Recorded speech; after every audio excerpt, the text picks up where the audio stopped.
Baby. You are supposed to be ill today, Sean Reese. Instead, you're standing in a box of diapers trying to climb on the coffee table.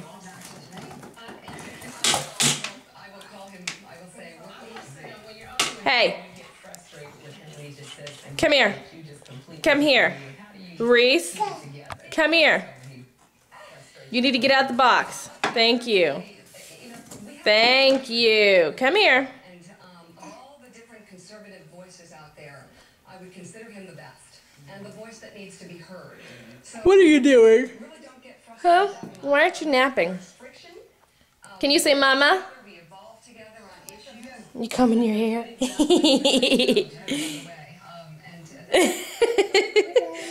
Mama.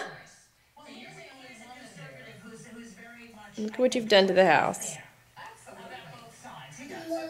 Mama. Can you say book? Reese.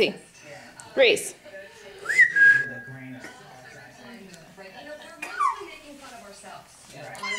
Reese. You can't take it too seriously. Reese. In terms of Joe's message, I will say that I welcome more, and one of his key messages raise the bar. We should say, because not everybody knows what we're talking about. There is a show called Morning Joe. It's on in the morning. It's on MSNBC, and it's on from, what, 6 to 9? 6 to 9 a.m. Eastern. So you may not